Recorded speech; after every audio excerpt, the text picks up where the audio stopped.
Hello everyone, कैसे आप सब। आप सबका अपने चैनल में स्वागत है। आज मैं आपको एक कहानी सुनाने जा रहा हूँ जिसका टाइटल है थैंक्स बेटा। तो चलिए शुरू करते हैं। रेलवे स्टेशन पर साइड में लेटी हुई महिला दर्द से करा रही थी।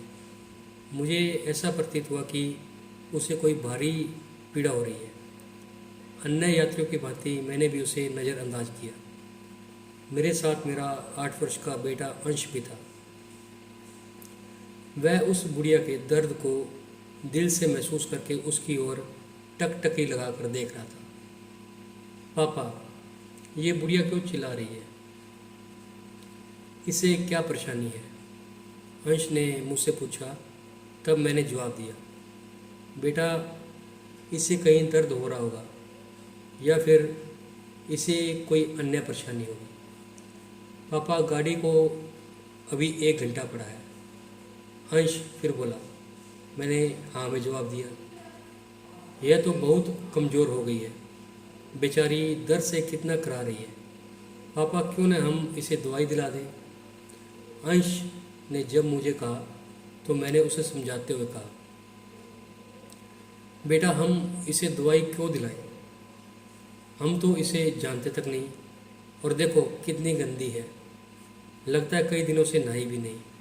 कोई देखेगा तो हमारा मजाक बनाएगा। पापा, आप ही तो कहते थे कि गरीबों और असहायों की जो मदद करता है भगवान उस पर सदा मेहरबान रहते हैं। इसलिए हमेशा दूसरों की सहायता के लिए अग्रसर रहना चाहिए। और आज आप कह रहे हैं कि कोई देखेगा तो क्या कहेगा? हमारा मजाक बनाएगा। मेरी समझ से दूसरों की सहायता करने पर हमारा मजाक कोई नहीं बनाएगा। और पापा, अगर कोई बनाता है तो बनाने दो। हमें अपने कार्य पर ध्यान देना चाहिए। ऐसा आप और माँ दोनों लोग कहते थे, परंतु आज आप। अंश ने मुझे उल्टा समझाते हुए कहा।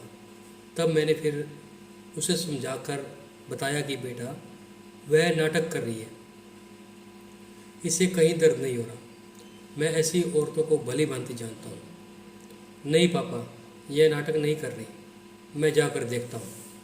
इतना कहकर अंश दौड़कर बुढ़िया के पास जाकर फिर बोला, पापा जल्दी आओ, देखो इन्हें कितनी तेज बुखार है।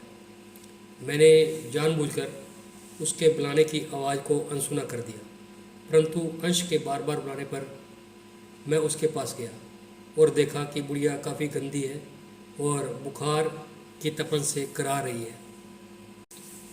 पापा, चलो इन्हें दवाई दिला कर आते हैं। अंश ने फिर मुझसे उम्मीद भरी निगाह देखकर कहा। मैंने भी आवेश में आकर कह दिया, चलो चलते हैं। मेरा इतना कहने भर की देरी से खुशी के आंसू छलक आए अंश की आंखों में। यह देख मेरे दिल में ऐसा महिला की मदद करने की श्रद्धा और प्रेम भाव जाग उठे। पास के दवा घर से हमने उस बुढ़िया को दवा दिलाई। कुछ देर बाद उस बुढ़िया को जब कुछ राहत मिली तब बुढ़िया हमें दुआओं की पोटली देती जा रही थी। भगवान तुम्हारा भला करे। तुम दोनों सदा खुशी रहो। तुम्हारा घर सदा धन धान्य से भरा रहे। भगवान तुम्हारे जैसे बच्चे हर माँ को दे। उस बूढ़ी औरत के इन शब्दों ने मुझ पर बाणों का कार्य किया और मेरे अंदर बैठे असुर को मार भगाया। उसकी मदद करने का मुझे अंश व खुद पर फक्र महसूस हो रहा था। साथ ही असहायों की मदद करने की भावना मेरे अंदर जागृत हो चुकी थी। जब हम रेलवे स्टेशन पहुँचे तो वहाँ पर उपस्थित यात्रियों ने भी हम दोनों को दुआओं की गठरी देना शुरू कर दिया। आप दोनों उस महिला के लिए फरिश्ता हो। आपके बेटे की तारीफ जितनी की जाए उतनी कम है। भगवान आपको हमेशा खुश रखे। ये वाक्य थे वहाँ पर उपस्थित यात्रियों के। कुछ यात्री कह रहे थे कि हमें इस बालक से सीख लेनी चाहिए। यह बालक समाज के लिए भगवान की एक महत्वपूर्ण देन है। यह सब कुछ सुन मेरा दिल खुशी से गदगद हो रहा था।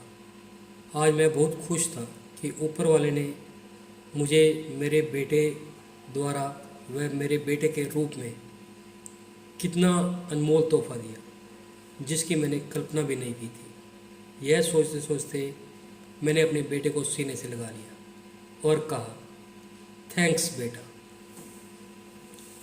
तो आपको ये कहानी कैसी लगी? अगर पसंद आई है तो वीडियो को लाइक कीजिए, शेयर कीजिए और चैनल को सब्सक्राइब कीजिए। Thank you.